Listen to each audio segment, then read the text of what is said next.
Rajan Prasad. Thank you, Mr. Speaker. What this bill does, for somebody like me who's feel this is not, is to ask why does the regulation of auditors need to be reformed.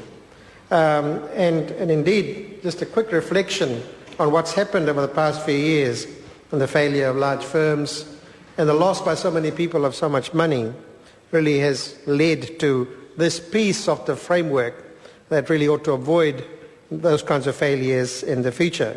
So financial reporting, then, Mr. Speaker, is hugely important to investors and to regulators and other financial market participants in their resource allocation decisions. So how are people to make their investments, etc., and how are the regulators to operate? And there needs to be confidence that the general purpose financial reports, the GPFR, provide unbiased, transparent and relevant information about the economic performance and position of the businesses. So this is an important piece of the framework that provides that kind of information. And you would have expected that to be the case. But in New Zealand, over some period of time, there are strong indications that the auditors of some failed finance companies lacked the necessary competence to carry out those audits or did not have a sufficient degree of independence. Whatever the reasons were, there clearly was a problem with our auditors that needed to be fixed. And what New Zealand has relied on so far is a self-regulatory model. And in many areas that works quite well. But something as important as this, where the effects of things going wrong are so devastating on a large sector of our communities, something as important as that cannot be left to self-regulation. So what this bill has done is begun to address that. New Zealand needs to change in order to obtain the right to practice in Australia as well and other jurisdictions such as the European Union. So in a sense, make our rules and regulations consistent with best practice elsewhere. The purpose of an audit, Mr. Speaker, is to provide assurance to investors, regulators and other market participants that a set of financial statements is free from material error, because business decisions are made on the basis of those statements. So that being the background, that being the case then, what are we doing? So this bill that has now gone to the Select Committee and come back, this bill strengthens the regulation of practitioners who carry out audits of insurers. It also reconstitutes the Accounting Standards Review Board as the external reporting board and requires the Institute of Chartered Accountants to regulate auditors as a specialist profession rather than as chartered accountants. And this is a major move. Labour clearly supports that bill and has been involved in its reform for some time. We started the financial markets reform process, so we are pleased that the government is continuing the good work, and this piece of it is now coming back and about to get into the Select Committee stages, the committee stages of this bill. The recurring theme that we hear in this particular area is the need to strengthen investor protection. And this is an important aspect of what this bill is designed to do. The bill creates, Mr. Speaker, an independent oversight system for issuer audits with the aim of promoting the quality and expertise of the auditor profession and ensuring New Zealand and overseas laws are aligned. Very clear.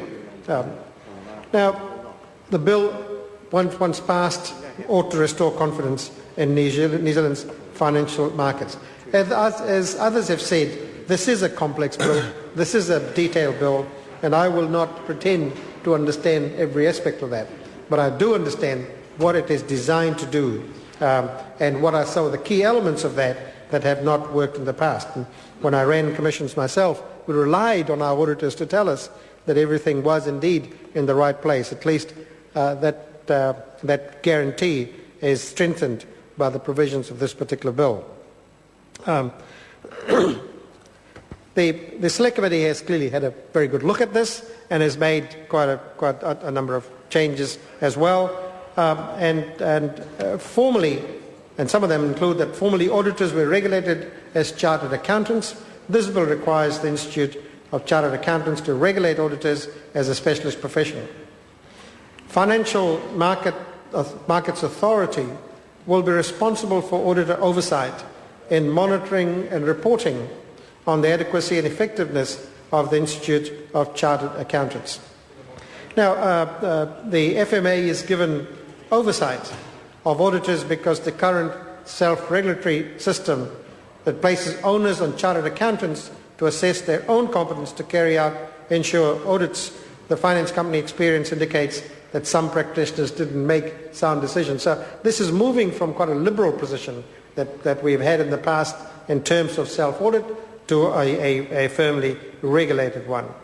Further, self-regulation is no longer acceptable in other jurisdictions, I'm told, and therefore we need to move away from that particular model to match best practice. So we need to move away from this model for reasons of international recognition and international credibility as well. The financial markets now is something that operates in the globalized world, and therefore those guarantees need to be given. And again, it also aligns New Zealand and Australia. This new regime will only apply to major audits, and it will not impact on small and medium-sized companies and non-profit entities, and that is appropriate as well. Ensure audits are targeted because investors in these entities are most at risk of losing large amounts of money in the event of an audit failure. In a 2009 report, the Registrar of Companies criticised a number of parties for their role in the finance company meltdown, including auditors. So what this bill does, it has a good look at the system, it's realigned the system, it changes quite radically from self-audit to a regulated audit. It makes a number of changes and the Select Committee has made a number of changes that strengthens that further. And one is the proposal, I think, as it went to the Select Committee, was for an audit firm would be liable, all partners rather, would be liable if the firm breached the relevant restrictions. The amendment, I think, is a sensible one in the sense that it really says, well, that's going too far. And coming back and only catching those people who had authority and gave permission or consent would be the ones who would be caught. So that's a good change that the Select Committee has made as well.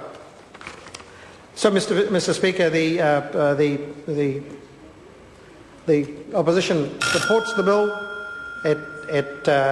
It looks forward to the detailed discussion about some of the changes that has been made.